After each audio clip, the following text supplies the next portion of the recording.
Hello students, बहुत बहुत स्वागत है अपने चैनल पे। तो आज के इस वीडियो में बात करेंगे नाइजर के बारे में, यानी कि नेशनल एलिजिबिलिटी जो टेस्ट होता है। और बहुत सी वीडियो में देखे हो बच्चों, लेकिन एक कन्फ्यूजन बच्चों को रह जाता है माइंड में कि अगर हम नाइजर से कोर्स कर भी लेते हैं तो हमें क्या क्या, जो बायोलॉजी वाले बच्चे उनको क्या क्या कोर्स कर सकते हैं, कौन कौन से वहाँ अवेलेबल है। ठीक है, और ये बता दूँ कि ये जो कोर्स है यानी नाइजर के जो आप एग्ज़ाम क्वालिफाई कर लेते हो तो क्या क्या कोर्स मिलेंगे, और साथ में आपको ये जानने को मिलेगा कि यहाँ पर मेन चीज़ क्या है। मेन चीज़, हम लोग यहाँ पे कोई डॉक्टर नहीं बनेंगे। अगर यहाँ से आप कोर्स करते हो यानी आपका आईजीएम सिलेक्शन हो जाता है तो आपको यहाँ डॉक्टर नहीं बनोगे। आपका मेन काम होगा रिसर्च और लैब ओरिएंटेड कोर्स होंगे, जहाँ पे आप रिसर्च के बारे में जानोगे। रिसर्च करके आप बहुत अच्छी पढ़ाई कर सकते हो। ठीक है, पीएचडी कर लोगे, यानी फिलहाल तो आपको बीएसएमएस डिग्री मिलेगी अभी स्टार्टिंग में, लेकिन इसके बाद आप रिसर्च कर सकते हो जिस पर पीएचडी करने को अब्रॉड से मिल सकती है। तो ये चीज़ें यहाँ पर है। साथ में नाइजर के साथ साथ आपको यहाँ स्कॉलरशिप भी मिलती है पर मंथली, यानी स्टाइपेंड मिलता है जहाँ पे 5,000 पर मंथ मिलेगा, और ईयरली आपको 7,500 मिलेगा। इसके अलावा भी मिलती है, यानी यहाँ पे जो आपको फीस पड़ेगी वो ना के बराबर पड़ेगी। यहाँ पे अगर फीस की बात अभी करेंगे इस वीडियो में, बताएंगे क्या लास्ट कितनी फीस पड़ेगी, कितनी मेस चार्ज है, कितनी हॉस्टल है, कितनी ट्यूशन फीस है, अदर चार्ज कितना, सब कुछ बताएंगे। और फिर इतनी कम है जितनी आप सोच नहीं सकते हो, तो फीस काफ़ी कम है यहाँ की, और स्कॉलरशिप बहुत अच्छी मिलती है, और पढ़ाई जो है एजुकेशन सिस्टम यहाँ का बहुत अच्छा है। ठीक है, तो ये जो एग्ज़ाम होता है वो थोड़ा सा टफ लेवल पे होता है, तो नीट की जो बच्चे तैयारी कर रहे हैं वो दे सकते हैं, क्योंकि यहाँ पे आपको पीसीएमबी चलता है, यानी कि मैथ्स, फिजिक्स, केमिस्ट्री, ठीक, और बायो वाले भी दे सकते हैं। तो ये ऐसा नहीं कि जो मैथ्स वाले केवल दे सकते हैं, बायो वाले भी हैं। जो पेपर के पैटर्न कैसा आएगा वो भी मैं अभी दिखाऊंगा। सैम्पल पेपर भी है मेरे पास, मैंने डाउनलोड किए हुए कि लास्ट ईयर पेपर कैसा आया था, उसमें कैसे कैसे ऑप्शन किस टाइप के आते हैं, क्या क्या बायोलॉजी वाले बच्चों के लिए ऑप्शन है, वो सारी चीज़ मैं इस वीडियो में बताने वाला हूँ। कितने घंटे पेपर होता है, कितनी घंटे मार्किंग होगी, सही करने में कितने में मिलेंगे, टोटल कितने मार्क्स से पेपर होगा, वो सारी डिटेल इस वीडियो में मिलने वाली है। कहाँ पे कितनी सीट है वो सब कुछ मिलने वाली इस वीडियो में। तो वीडियो को मिस मत करिएगा, पूरा देखिएगा और आपको एक ही जानकारी मिलेगा। इस वीडियो देखने के बाद मैं गारंटेड कह सकता हूँ कि आपको कोई नेक्स्ट वीडियो देखने की जरूरत नहीं पड़ेगी जहाँ नाइजर का कन्फ्यूजन आपके माइंड पर रह जाएगा। तो पूरा डिटेल वीडियो देखिएगा। कुछ भी अगर एक्स्ट्रा डाउट लगे तो मुझे कमेंट कर सकते हैं, या कोई मुझसे कॉन्टैक्ट करना चाहते हैं तो नंबर आपको डिस्क्रिप्शन में मिल जाएंगे, जहाँ से कॉन्टैक्ट कर सकते हैं। और फिलहाल मैं गारंटी करता हूँ कोई भी आपको डाउट्स नहीं रह जाएगा, मैं सारे डाउट्स इस वीडियो में क्लियर कर दूंगा। तो चलिए स्टार्ट करते हैं, वीडियो को देखते हैं। सबसे पहले बात करें हम लोग ऑल अबाउट नेस्ट की। ठीक है, तो ये नेस्ट है क्या, तो ये जान लेते हैं पहले हम लोग यहाँ पर। तो जो नेस्ट है, जिसको हम बोलते हैं नेशनल एंट्रेंस स्क्रीनिंग टेस्ट, जो नेस्ट होता है। ठीक है, और ये जो एग्ज़ाम मोड होता है ये ऑनलाइन होता है, ऑफलाइन नहीं होना, ऑनलाइन एग्ज़ाम होगा। और यहाँ पे जो कोर्स है 5 ईयर्स का है, जहाँ पे हम लोग बीएसएमएस डिग्री यानी कि बैचलर भी होते हैं और मास्टर डिग्री होती है, दोनों को मिलाकर यहाँ पे 5 साल का प्रोग्राम होता है, जहाँ पर आपको 5 ईयर इंटीग्रेटेड एमएससी प्रोग्राम मिल जाता है। इसके ऑल ओवर इंडिया के 2 इंस्टीट्यूट हैं, जहाँ पे फर्स्ट है नाइजर, जिसे भुवनेश्वर में स्थित है। सेकेंड है यूएमडीई यानी सीईबीएस मुंबई, ये मुंबई मिल जाएगा।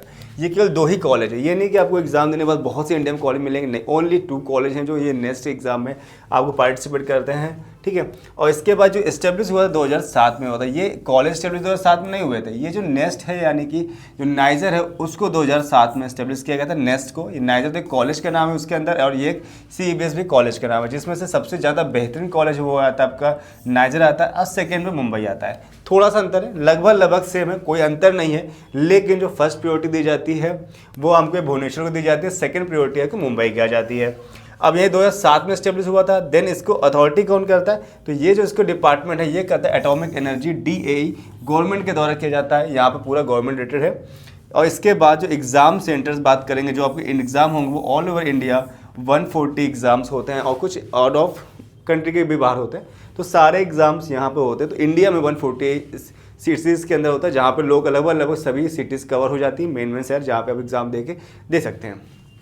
ठीक है, अब आते हैं आगे। एक ही चीज़ देखिए, कुछ भी डाउट लगे कि मुझे कमेंट कर सकते हैं। अब सबसे बड़ा क्वेश्चंस जो बच्चे सोचते हैं कि यार ये अगर मैं बायोलॉजी से हूँ, कोर्स के बहुत से वीडियो देखे होंगे, बताया कि भाई रिसर्च कर लोगे, ये कर लोगे, रिसर्च करना के प्रोग्राम मिलेगा, पीएचडी मिलेगा, प्योर साइंस सब्जेक्ट मिलेंगे, लेकिन एक्चुअल में करना क्या होगा।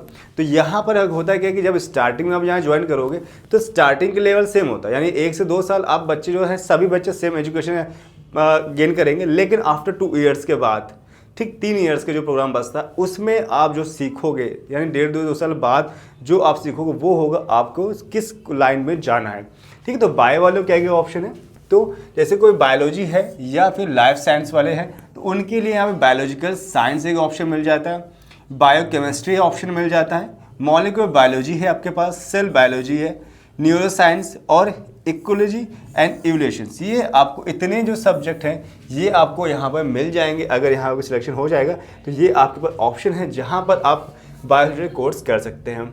अब आपका यहाँ से मान लीजिए आपका कोर्स यहाँ से पूरा हो जाता है, आप यहाँ से सिलेक्शन हो गया, अच्छी बात हो जाए तो आपको यहाँ से इसके बाद के ऑप्शन मिलते हैं। ठीक है, तो इसके बाद की बात करते हैं तो आपके पास यहाँ पे career option after the Niger. ये भी माइंड में क्वेश्चन उठता है, अगर यहाँ से हम कर लेते हैं कोर्स, हमारा सिलेक्शन हो गया, सब कुछ कर लिया, तो क्या होगा। तो उसके बाद भी एक बहुत ही अच्छा ऑप्शन मिलता है बायो स्टूडेंट्स वालों के लिए, यहाँ पर आपको पीएचडी करने को मिलेगी। इंडिया से भी कर सकते हैं, अब्रॉड से भी कर सकते हैं। इसके बाद जो साइंटिस्ट बन सकते हैं, सबसे अच्छी बात है कि यहाँ सब साइंटिस्ट बनेंगे और कुछ ना कुछ ऐसा रिसर्च करेंगे जो देश से काम आएगा। तो जैसे कि साइंटिस्ट आप BRK, ICMR, CSIR और DRDO जैसे बड़े बड़े बेहतरीन इंडिया के रिसर्च सेंटर में आपको मौका मिल सकता है आफ्टर यहाँ से जब कंप्लीट कर लेते हैं।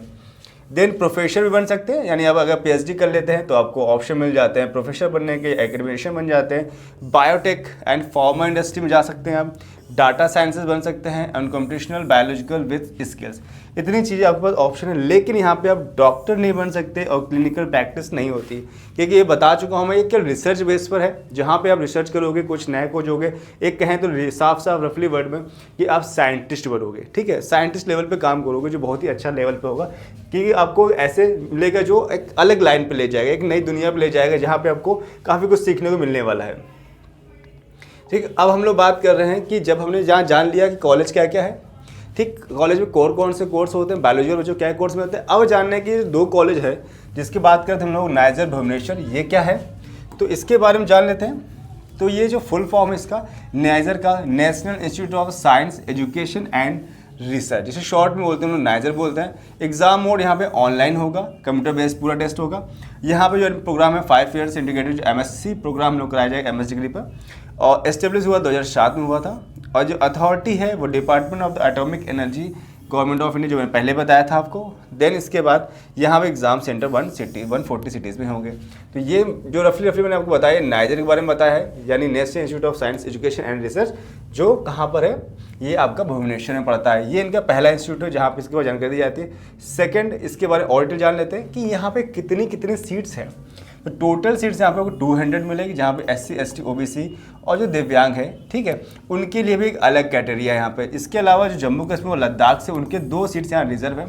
अब जान लेते हैं यहाँ पर कि SC ST OBC के लिए कितनी है, साथ में OBC NCL certificate required as admission. अब इसका जो एग्जाम फॉर्म है जस्ट आने वाला, जनवरी में आने वाला है, तो उसकी भी डिटेल बताएंगे, डिटेल कि कब फॉर्म आने वाला है। फॉर्म के से पहले आपको डॉक्यूमेंट्स बनवाने हैं। हाँ, फॉर्म एक टाइम मिलेगा, उस टाइम के अंदर बनवा सकते हैं। जिन्होंने नहीं बनवाए अभी तक वो बनवा लीजिएगा। अभी बताएंगे क्या क्या डॉक्यूमेंट्स लगेंगे। तो अब यहाँ जानते हैं UM जो डी है, यानी कि जो मुंबई में इनका जो दूसरा इंस्टीट्यूट है, ठीक है, इसका फुल फॉर्म है UMDE, centre for the excellence in basic science, जिसे शॉर्ट में बोलते हैं CEBS बोला जाता है। इसका ओवरव्यू करते हैं तो यहाँ पे ये वही है, नाइजर के फॉर्म के अंदर ही आता है, ठीक है। और यहाँ पे एग्जाम मोड ऑनलाइन होना है, 5 साल का प्रोग्राम है, 2007 में स्टेब्लिश हुआ था। ये भी department of the atomic energy and DA के अंडर में आता है। और यहाँ पे एग्जाम को वही उसी के अंदर में 140 सिटी से मिल जाते हैं। अब यहाँ पे सीट बात करें तो यहाँ पर टोटल सीट्स वहाँ 200 थी, बट यहाँ पे 200 नहीं, यहाँ पे को 57 सीट्स मिल जाती। लास्ट वन कितनी थी, 200 सीट थी जो भुवनेश्वर में थी, बट यहाँ पर 57 सीट्स हैं। सीट्स यहाँ पे कम है। ये यूनिवर्सिटी है मुंबई की, उसके अंदर में आता है कुछ डिपार्टमेंट है जहाँ पे नाइजर को सपोर्ट करते हैं। बाकी भुवनेश्वर कॉलेज जो है पूरा इसी के लिए बना हुआ है। अब यहाँ पे भी रिजर्वेशन मिलता है, SC ST OBC के लिए, दिव्यांग के लिए मिलता है। यहाँ पे लद्दाख और जो जम्मू कश्मीर बिलोंग करते हैं उनके लिए यहाँ पर अलग सीट्स यहाँ पर अवेलेबल हैं, 2 सीट्स रिजर्वेशन पे। अब प्रॉपर देख लेते हैं कि भाई कितनी सीट्स हैं कहाँ पर। जो नाइजर है भुवनेश्वर वाला, तो यहाँ पर जो अनरिजर्व हैं टोटल सीट्स वो 101 हैं। यहाँ पे URWS के लिए कोई भी सीट्स रिजर्व नहीं है।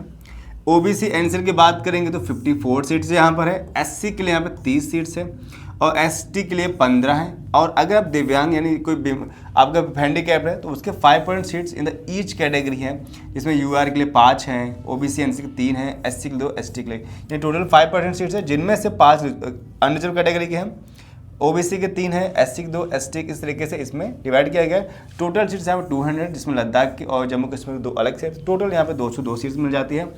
इसी तरीके से जो CEBS की बात करते हैं, जो मुंबई में कॉलेज है, इसकी बात करें तो यहाँ पे 23 सीट्स हैं जो अनरिजर्व हैं। 6 सीट यहाँ पे EWS के लिए हैं, 15 सीट यहाँ पे ओबीसी के लिए है, ये एससी के लिए और ये एसटी के लिए, ठीक है। तो ये एससी एसटी के लिए सीट्स मिल जाती हैं, ओबीसी के लिए सीट्स हो जाती हैं, और ये यहाँ पे है जो ईडब्ल्यूएस कैटेगरी में आते हैं उनके लिए, और यहाँ पे अनरिजर्व कैटेगरी के लिए मिल जाता है। टोटल सीट्स यहाँ 57 मिल जाती हैं, और इसमें भी 5% सीट्स उन्हीं के लिए है जो दिव्यांग है, यानी जो हैंडीकैप्ड, इनमें कोई प्रॉब्लम है बॉडी में उस टाइप से। इसके टोटल यहाँ पे 2 सीट्स हैं जो जम्मू कश्मीर से बिलोंग करते हैं और लद्दाख से बिलोंग करते हैं। टोटल सीट्स यहाँ पे आपको मिलेगी 59। तो ओवरऑल देखें तो यहाँ से 200 और यहाँ से 57, लगभग बोल जाए 160 के आसपास यहाँ पे सीट्स है, सॉरी 260 सीट्स टोटल मिल जाती हैं यहाँ पे हम लोग लगभग। अब यहाँ पे जानते हैं कि भाई ये फॉर्म आने वाला कब है। जैसे कि पता है, मैंने बताया वो जनवरी में, तो फिक्स डेट जान लेते क्या है। तो जिसकी इंपॉर्टेंस जैसे मुझे जानना काफ़ी ज़रूरी है। जो एप्लीकेशन स्टार्ट होने वाला 5 जनवरी का, जो टाइमिंग है वो 10 बजे से स्टार्ट होगी। एप्लीकेशन क्लोज होगा वो 6 अप्रैल, यानी आपको लगभग 3 महीने मिल जाते हैं, जनवरी फरवरी एंड मार्च के आसपास। ठीक 3 महीने में आप क्या करोगे, डॉक्यूमेंट जिनके नहीं बने बनवा लीजिएगा, जिनके बने हैं तो फॉर्म जल्दी से भर लीजिए, क्योंकि इसकी लास्ट डेट भी होगी। लास्ट में सबको समस्या आती है कि आप और फॉर्म भरने होंगे, नीट का भी भरना होगा बीच में, और फॉर्म भी आएंगे कि मैं एक नेक्स्ट वीडियो लाऊंगा जैसे बताऊंगा कि नीट के अलावा अदर क्या ऑप्शन हो सकते हैं जहाँ पे आप फॉर्म भर सकते हैं। कितने फॉर्म ऐसे आते हैं जहाँ पे नीट के अलावा भी अदर ऑप्शन हैं। ऐसा नहीं है सिर्फ नीट के भरोसे बैठे हो। जिन बच्चों को लगता है मैं नीट एग्जाम निकाल लूँगा, एमबीबीएस या एम जैसे सपने पूरे हो जाएंगे तो अच्छी बात है, लेकिन कुछ बच्चे ऐसे भी हैं जिनको लगता है कि यार हम शायद ना निकाल पाए। तो ऐसा नहीं कि लास्ट में इंतजार करोगे, आप जब एग्ज़ाम दे दिया अब नहीं हो रहा तो आप ऑप्शन सोचो। तो आपके पास अभी टाइम है, अभी से स्टार्ट करो कि भाई फॉर्म भरना स्टार्ट कर दोगे, ताकि लास्ट में आपके पास कोई ऐसा कन्फ्यूजन रह जाए कि अगर मेरा नीट पे नहीं हो पाया तो मैं अब क्या करूँ, ईयर पूरा बर्बाद ना हो। तो आपके पास दूसरे ऑप्शन है, तो वो वीडियो आपको जल्दी मिल जाएगा। सब्सक्राइब नहीं किया तो सब्सक्राइब कर लीजिएगा ताकि वो वीडियो आपको प्रॉपर आपके पास टाइम से पहुँच सके। चलिए वापस आते हैं क्वेश्चन पे, टॉपिक पे। तो ऑनलाइन जो क्लोज लास्ट डेट 6 अप्रैल है। जो पेमेंट है यानी 6 अप्रैल तक फॉर्म भर लेते हो, और पेमेंट नहीं की है तो पेमेंट आपको यहाँ पे 12 अप्रैल तक मिल जाती है। पेमेंट कितनी करनी है तो अभी आपको बताऊंगा कि एससी एसटी के लिए, ओबीसी के लिए, जनरल के लिए कितनी कहाँ फीस है, कितनी कहाँ देनी है, वो सब यहाँ पे आपको जानकारी मिलने वाली है। इसके बाद करेक्शन विंडो है वो 13-14 अप्रैल तक मिल जाती है। मॉक टेस्ट, अभी यहाँ पे मॉक टेस्ट स्टार्ट नहीं हुए, लेकिन जैसे इसका फॉर्म आएगा 5 तारीख के बाद से, इसके बाद के मॉक टेस्ट भी स्टार्ट हो जाएंगे, जहाँ पे आप इसको दे सकते हो। फॉर्म भरेंगे, मॉक टेस्ट स्टार्ट हो जाएगा, फ्री है, कोई चार्ज नहीं है इसके मॉक टेस्ट का। तो आपको आइडिया मिल जाएगा कि किस तरीके से पेपर आते हैं, कितना हम वहाँ पे नंबर ला सकते हैं, कितनी आपकी प्रिपरेशन अभी वहाँ पर है। एडमिट कार्ड की बात करें तो 15 मई को डाउनलोड करना होगा, 15 मई को। और जो एग्ज़ाम है इसकी फिक्स है वो 6 जून को होगी, और एक ही बार में सब होगी, अलग अलग टाइमिंग में नहीं होगी। 2 बजे स्टार्ट है और 5 बजे इसकी टाइमिंग ख़त्म हो जाती है, यानी सारे एग्ज़ाम एक ही दिन, एक ही डाइट, एक ही टाइम पे होंगे। अब आते हैं कि भाई यहाँ पे स्कॉलरशिप, यानी आप यहाँ पैसा कॉलेज में जो एडमिशन ले लोगे सब कुछ हो जाएगा, तो आपको यहाँ पे जेब से पैसा खर्च नहीं करना, बल्कि आपको पैसा मिलेगा स्टेपन, यानी कि स्कॉलरशिप के फॉर्म पे आपके एज ए पैसा आपको मिलता रहेगा। ठीक है, तो स्टेपन की बात करेंगे तो मंथली जो आपको मिलेगा स्टेपन, वो आपको मिलेगा 5,000 रुपये पर मंथ, लगभग ईयर में 60,000 के आसपास मिल जाएगा। इसके बाद एनुअल जो ग्रांट मिलेगा आपको 20,000 रुपये एक्स्ट्रा मिलेगा, जहाँ पे ये डेसा की तरफ से मिलता है, दिशा की तरफ से। यहाँ पे एक दिशा है, यानी स्कॉलरशिप जो देती हैं उनके थ्रू से आपको 20,000 रुपये ईयरली मिल जाएगा। स्कॉलरशिप अगर पीएचडी अगर यहाँ से करने के बाद, यानी बीएससी में होने वाला अगर पीएचडी करते हो तो भी आपको यहाँ पे अच्छा खासा अमाउंट मिल जाता है। जहाँ पे इंडिया के रिसर्च करने जा रहे हो तो आपको अगर जेआरएफ बन जाते हो, जूनियर रिसर्च बनते हो, तो 37,000 पर मंथ, यानी ईयरली लगभग 4.5 लाख मिलता है। अगर आप यहाँ पे एसआरएफ सीनियर बन जाते हैं प्रोफेसर, तो आपको 42,000 पर ईयर, लगभग 5 लाख मिल जाता है। अगर अब्रॉड से करने जाते हैं तो आपको अलग से मिलेगा। तो सारी डिटेल मैंने आपको बता दी है, कन्फ्यूजन कोई नहीं होगा, साइड डाउट्स क्लियर होंगे। अब बात करते हैं फीस की। भाई इतना सबको सोचा कि भाई यहाँ पे हो गया, तो यहाँ पे आपको कितना पैसा खर्च करना पड़ेगा ईयरली वो जान लेते हैं। यहाँ पे आपको जो ईयरली खर्च करना होगा, आप सोच भी नहीं सकते हो, ईयरली काफ़ी कम है। और बात करें टोटल की तो भाई आपको 5 सालों में यहाँ पर आपको 1.5 लाख रुपए खर्च करने हैं, इससे ज़्यादा नहीं, और इससे कम ही होंगे। तो 1.5 लाख के आसपास आपका खर्च होगा, और उसमें आपकी पूरी डिग्री कंप्लीट हो जाएगी, जहाँ पे आप ईयरली 80,000 एक्स्ट्रा कमा रहे होगे। यानी आपकी जेब से कुछ नहीं जाएगा, बस आपको पढ़ाई करनी है, फोकस करना है, और अपने करियर को ऊपर ले जाना है, एक अच्छी पोजीशन पहुँचाना है। ठीक है, तो यहाँ पर जो ट्यूशन पर सेमेस्टर फीस है वो 6,000 मिलती है। ठीक है, 6,000 आपको पे करनी है पर सेमेस्टर, राइट। अदर सेमेस्टर जो फीस है वो 14,000 रुपये है, और इसके बाद अप्रॉक्सीमेट ईयरली जो बात करेंगे वो 28,000 से 38,000 रुपये 1 साल का खर्चा आता है। इसके हॉस्टल फीस भी आपका 6,000 रुपये यहाँ पे एक्स्ट्रा पड़ जाएगा अप्रॉक्सीमेट। और इसके बाद बात करें मेस की, तो मेस की डिपेंड करता है कि चार्ज तो फिक्स चेंज होते रहते हैं, तो वो भी यहाँ पे इंक्लूडेड होंगे। तो लगभग 1.5 लाख के आसपास ये पहुँचेगा, आपके 5 साल का खर्चा 1.5 लाख आएगा। ठीक, तो आपको समझ में आ गया होगा कि भाई कितना कम खर्च हो रहा है और आप कितना अच्छा कॉलेज है, कितने अच्छे इंस्टीट्यूट है, और यहाँ पे आपको रिसर्च लेवल प्रोग्राम करने को मिल रहा है, रिसर्च लेवल का, जो एक दुनिया को यानी इंडिया के हाई लेवल पे आपको ले जाएगा, अच्छे पोजीशन पहुँचाएगा। तो अब यहाँ हम बात कर लेते हैं और चीज़ों बारे में। यहाँ बात कर रहे हैं अब कि भाई यहाँ पे क्या क्या रिक्वायरमेंट्स हैं, क्या क्या आपको चाहिए होगी। तो चेक कर रहे हैं उसकी एलिजिबिलिटी है कि आपको कौन कौन सी ऐसी एलिजिबिलिटी हैं जिसके थ्रू से आप यहाँ पे अप्लाई कर सकते हो। ऐसे नहीं सभी अप्लाई कर सकते हो, एलिजिबिलिटीज़ क्या है वो देखिएगा और बहुत ध्यान से देखिएगा एलिजिबिलिटी कि भाई आपको यहाँ पे फर्स्ट ईयर और 12th यानी कि फर्स्ट ईयर और इंटर पास होना होगा तभी यहाँ पर। और जो सब्जेक्ट हैं वो फर्स्ट ईयर इंटर आपने जो लिए होंगे एटलीस्ट 3 आउट ऑफ 4 यानी 4 में से आपके पास 3 होने चाहिए, जिसमें बायोलॉजी, केमिस्ट्री या फिजिक्स हो या फिर एक्स्ट्रा आपका मैथ्स हो। ठीक है, या तो पीसीएम के स्टूडेंट हैं आप या फिर आप पीसीबी के हैं, तो दोनों में से कोई भी स्टूडेंट्स हैं, दोनों अप्लाई कर सकते हैं। तो फिलहाल हम मैथमेटिक्स के बारे में बात नहीं कर रहे हैं, जो इंजीनियर्स बनते हैं उनके बारे में बात नहीं कर रहे हैं, हम लोग सिर्फ बात कर रहे हैं जो बायो वाले बच्चे हैं उनके बारे में ही डिस्कशन कर रहे हैं इस वीडियो में। यहाँ पर जो क्लास 12 पास होना होगा, पासिंग ईयर भी इंक्लूड है यहाँ पर कि आपको 2024 या 2025 के पास होना चाहिए, लास्ट के 2 ईयर, और जो रिसेंटली 2026 जो एग्ज़ाम होने वाले हैं उसके अगर आपने अभी तक एग्ज़ाम नहीं दिए हैं तो अगर परस्यूइंग है तो भी यहाँ पे आप अप्लाई कर सकते हैं। यानी 3 साल के बच्चे कर सकते हैं, लास्ट के 2 ईयर और प्रेजेंट टाइम के मिला के, तो 24, 25, 26 के बच्चे यहाँ पे अप्लाई कर सकते हैं। मिनिमम मार्क्स यहाँ पर जनरल कैटेगरी में 60% आपके मार्क्स होने चाहिए 12th में। अगर आप SC ST या दिव्यांग हैं तो 55% भी आपको चल जाएगा।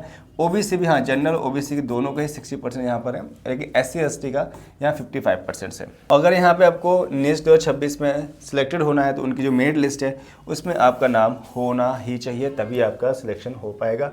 इनके मेरिट बनती है उसके हिसाब से आपका यहाँ पे हो पाएगा।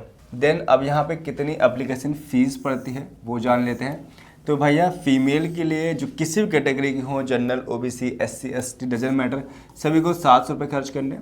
अगर आप SC ST और दिव्यांग आते हैं तो आपको 700 रुपये देने हैं। अगर अनरिजर्व हैं लेकिन EWS है, ठीक है, तो अगर EWS का वो सर्टिफिकेट भी लगाने पड़ेंगे, ठीक है, तो 700 रुपये। अगर आप मेल फीमेल कुछ भी हो, सॉरी, अगर आप मेल हैं लेकिन अदर ऑपरेशन UR OBC में आते हैं तो आपको 1400 रुपये पे करने होंगे। यानी अगर मेल है, ठीक है, और अनरिजर्व में OBC में है तो 1400 रुपये करने होंगे, जिसकी फीस है, जहां एप्लीकेशन फीस की चार्ज पड़ेगा। एग्जाम पैटर्न जान लेते हैं भाई। क्वेश्चन पेपर जो उनका आता है उसका पैटर्न कैसा है, कैसे आपको एग्जाम देना है, क्या क्या चीज़ वहाँ पे मिलेगी, कितने सब्जेक्ट है, कितनी चीज़ें होंगी, कितने क्वेश्चन, तो सारी चीज़ें यहाँ डाउट करता है। तो एग्ज़ाम जो सेक्शन होगा वो 4 सेक्शन में होगा, जहाँ बायोलॉजी भी होगी, केमिस्ट्री होगी, मैथमेटिक्स भी होगी, फिजिक्स, सारी चीज़ यहाँ मिलेंगी। ऐसा नहीं कि आपको बायोलॉजी मिलेगी, नहीं, पेपर पूरा आएगा, जहाँ मैथ्स भी होगी, फिजिक्स, केमिस्ट्री, आप जो भी चूज़ करोगे, यानी आप 4 में से, ठीक, चारों में से आपके जो बेस्ट 3 होंगे वही सिलेक्ट किए जाएंगे।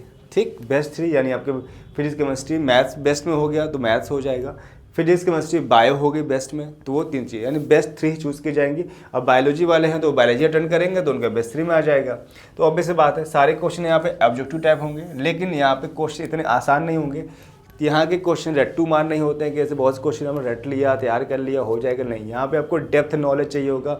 बेस यहाँ पे जो सिलेबस है वो NCERT बेस होगा फर्स्ट ईयर का, और नहीं, अभी मैं सिलेबस भी दिखा दूंगा, लेकिन साथ में आपको ये जानना होगा जो भी नॉलेज चाहिए वो डेप्थ चाहिए होगा, वो डीपली रही होगी, तभी इसके आप क्वेश्चन अटैम्प्ट कर पाएंगे।